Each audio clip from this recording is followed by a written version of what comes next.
Hello friends, welcome back to my cooking channel.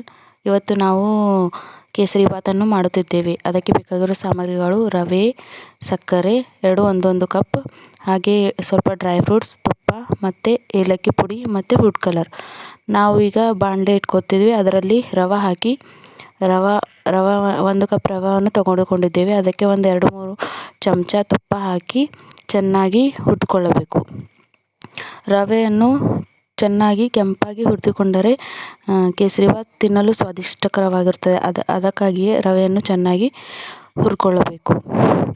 ಅದು ರವೆ ಘಮ ಘಮ ಎನ್ನುವವರೆಗೆ ನಾವು ರವೆಯನ್ನು ಹುರಿದುಕೊಂಡಾಗ ಕೇಸರಿಬಾತ್ ತಿನ್ನಲು ತುಂಬ ರುಚಿಕರವಾಗಿ ಬರುತ್ತದೆ. ಇಲ್ಲಿ ನಾನು ಕೇಸರಿಬಾತನ್ನು ಹುರಿದುಕೊಳ್ಳುತ್ತಿದ್ದೇನೆ. ನಂತರ ಇದನ್ನು ಮತ್ತೊಂದು ಬಾಣಲೆಗೆ ಟ್ರಾನ್ಸ್ಫರ್ ಮಾಡಿ ಇಟ್ಕೋತೀನಿ. ಇಲ್ಲಿ ನಾನು ರವೆಯನ್ನು ಹುರ್ಕೊಂಡಿದ್ದೇನೆ. ನಂತರ ಇದು ಹುರಿದ ತಕ್ಷಣ ನಂತರ ಇದನ್ನು ಒಂದು ಪ್ಲೇಟಿಗೆ ನಾನು ಇಲ್ಲಿ ತೆಗೆದುಕೊಳ್ಳುತ್ತಿದ್ದೇನೆ. ಇದನ್ನು ಒಂದು ಪ್ಲೇಟಿಗೆ ತೆಗೆದುಕೊಂಡ ನಂತರ ಇಲ್ಲಿ ನಾನು ಪುನಃ ಅದೇ ಬಾಣಲಿಯನ್ನು ಗ್ಯಾಸ್ ಮೇಲೆ ಇಟ್ಟುಕೊಂಡು 1 ಸ್ಪೂನ್ ತುಪ್ಪ ಹಾಕಿ ಅದರಲ್ಲಿ ಸ್ವಲ್ಪ ಡ್ರೈ ಫ್ರೂಟ್ಸನ್ನು ಹುರಿದುಕೊಳ್ಳುತ್ತಿದ್ದೇನೆ. ಡ್ರೈ ಫ್ರೂಟ್ಸನ್ನು ಚೆನ್ನಾಗಿ ಕೆಂಪಾಗಿ ಇಲ್ಲಿ ಹುರಿದುಕೊಳ್ಳುತ್ತಿದ್ದೇನೆ.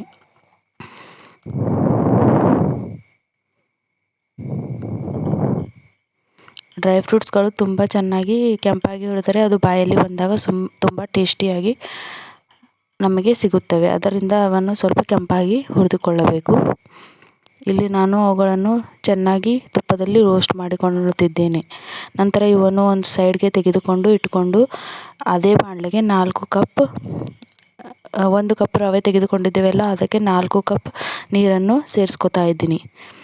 ಇಲ್ಲಿ ನಾನು 4 ಕಪ್ ನೀರನ್ನು ಸೇರಿಸ್ಕೊಂಡು ಅದನ್ನು ಒಂದು ಮುಚ್ಚಳ ಮುಚ್ಚಿ ಇಟ್ಟು ಕುದಿ ಬರುವವರೆಗೆ ಕಾಯ್ತಾ ಇರ್ತೀನಿ. ಇದಕ್ಕೆ ಈಗ ಮೇಲೆ ಒಂದು ಮುಚ್ಚಳವನ್ನು ಮುಚ್ಚುತ್ತೇನೆ. ಮುಚ್ಚಿ ಅದು ಕುದಿ ಬರುವವರೆಗೆ ನಾನು ಕಾದು ನಂತರ ಅದರಲ್ಲಿ ರವೆ ಹಾಕುವ ಮಾಡುವ. ಅದಕ್ಕೆ ಈಗ ಮುಚ್ಚಿದ್ದೇನೆ. ಇದಕ್ಕೆ ನಂತರ ಒಂದು ಕುದಿ ಬಂತಂದರೆ ತೆಗೆದು ನೋಡಬೇಕು.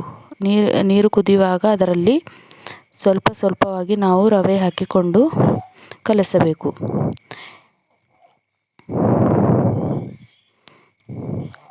ಈಗ ನಾವು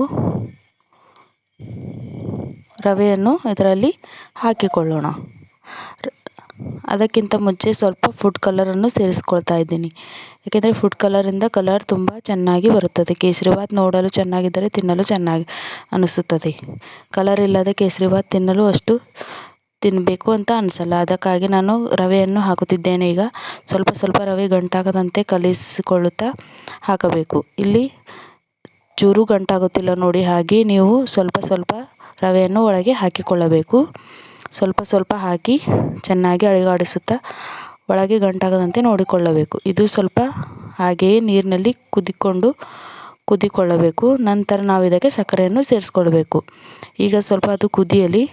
ನಂತರ ನಾವು ಅದಕ್ಕೆ ಸಕ್ಕರೆಯನ್ನು ಸೇರಿಸ್ಕೊಳ್ಬೇಕು. ಈಗ 1 ಕಪ್ ರವೆ ತೆಗೆದುಕೊಂಡಿದ್ದೇವಲ್ಲ, ಅದಕ್ಕೆ 4 ಕಪ್ ನೀರು ಹಾಕಿದ್ದೇವೆ. ಈಗ ಅದಕ್ಕೆ 1 ಕಪ್ ಸಕ್ಕರೆಯನ್ನು ನಾನು ಸೇರಿಸ್ಕೊಳ್ತಾ ಇದ್ದೇನೆ. ಇದಕ್ಕೆ 1 ಕಪ್ ಸಕ್ಕರೆಯನ್ನು ಹಾಕಿ ಚೆನ್ನಾಗಿ ಅಲುಗಾಡಿಸಿ 1-2 ನಿಮಿಷಗಳ ಕಾಲ ಬೇಯಿಸಿಕೊಳ್ಳಬೇಕು. ಇದಕ್ಕೆ ಈಗ ಸಕ್ಕರೆಯನ್ನು ಹಾಕಿದ್ದೀವಿ. ಚೆನ್ನಾಗಿ ಅಲುಗಾಡಿಸಿ ಇದಕ್ಕೆ 1-2 ನಿಮಿಷ ಕುದಿಯಲು ಬಿಡಬೇಕು. ನಂತರ ಇದಕ್ಕೆ 1-2 ಸ್ಪೂನ್ ತುಪ್ಪ ಬೇಕಾದರೂ ನೀವು ಹಾಕ್ಕೋಬಹುದು ಎಕ್ಸ್ಟ್ರಾ. ತುಪ್ಪ ಇದಕ್ಕೆ ತುಂಬ ಟೇಸ್ಟನ್ನು ಕೊಡುತ್ತದೆ. ಕೇಸರಿಬಾತ್ ಅಂದ್ರೇ ತುಪ್ಪ ಹಾಕಿದ್ರೇ ಚೆನ್ನಾಗಾಗೋದು ಕೇಸರಿಬಾತ್. ಅದಕ್ಕಾಗಿ ತುಪ್ಪ ಎಷ್ಟು ಹಾಕ್ತೀವೋ ಅಷ್ಟು ಟೇಸ್ಟಿಯಾಗಿ ಕೇಸರಿಬಾತ್ ಬರುತ್ತದೆ. ಅದಕ್ಕೆ ಈಗ ನಂತರ 1-2 ಚಮಚ ತುಪ್ಪ ಹಾಕಿದ್ದೀವಿ. ತುಪ್ಪ ಹಾಕಿದ ನಂತರ ಒಂದು ಸ್ವಲ್ಪ ಏಲಕ್ಕಿ ಪುಡಿಯನ್ನು ಹಾಕಬೇಕು. ಏಲಕ್ಕಿ ಪುಡಿಯಿಂದನೇ ಕೇಸರಿಬಾತ್ ತುಂಬ ಸ್ವಾದಿಷ್ಟವಾಗಿ ಟೇಸ್ಟಿಯಾಗಿ ಬರುತ್ತದೆ. ಅದಕ್ಕೆ ನಾವು ಇಲ್ಲಿ ಏಲಕ್ಕಿ ಪುಡಿಯನ್ನು ಹಾಕುತ್ತಿದ್ದೇವೆ.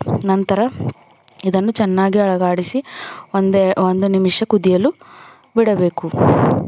ಈಗ ಮುಂದೆ ಇದು ಸ್ವಲ್ಪ ಕುದ್ದ ನಂತರ ಇದರಲ್ಲಿ ನಾವು ಆವಾಗಲೇ ತುಪ್ಪದಲ್ಲಿ ಕರಿದು ಇಟ್ಟುಕೊಂಡಿದ್ದ ಡ್ರೈ ಫ್ರೂಟ್ಸನ್ನು ಇದಕ್ಕೆ ಹಾಕಿಕೊಳ್ಳಬೇಕು. ಡ್ರೈ ಫ್ರೂಟ್ಸನ್ನು ಇದಕ್ಕೆ ಹಾಕಿದ ನಂತರ ಚೆನ್ನಾಗಿ ಮಿಕ್ಸ್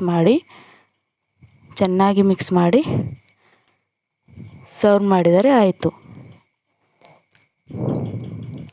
ಇವತ್ತು ನಾವು ಕೇಸರಿಬಾತ್ ಹೇಗೆ ಮಾಡಿದೆವು ಅಂತ ನೀವು ತಿಳ್ಕೊಂಡಿದ್ದೀರಿ ಅಂತ ಭಾವಿಸಿದ್ದೀನಿ. ನಮ್ಮ ಕೇಸರಿಬಾತ್ ಹೇಗೆ ಬಂತು ಅಂತ ನೀವು ನೋಡಿ. ಬೇಕಾದರೆ ನೀವು ಮೇಲೆ ಒಂದು ಚಮಚ ತುಪ್ಪ ಹಾಕ್ಕೊಂಡು ತಿನ್ನಬಹುದು. ಇದು ಟೇಸ್ಟಿಯಾಗಿ ಇರುತ್ತದೆ. ಈಗ ನಾನು ಸರ್ವ್ ಮಾಡುತ್ತೇನೆ. ನಮ್ಮ ಕೇಸರಿಬಾತ್ ಹೇಗೆ ಬಂದಿದೆ ಅಂತ ನೋಡಿ ಫ್ರೆಂಡ್ಸ್. ನೀವು ಕೂಡ ಒಂದು ಸಲ ಟ್ರೈ ಮಾಡಿ. ಚೆನ್ನಾಗಿ ಅನಿಸಿದರೆ ನಮ್ಮ ಚಾನಲನ್ನು ಶೇರು, ಸಬ್ಸ್ಕ್ರೈಬ್ ಆ್ಯಂಡ್ ಲೈಕ್ ಮಾಡಿ. ನೋಡಿ ಕೇಸರಿಬಾತ್ ಹೇಗೆ ಬಂದಿದೆ. Thank you for watching.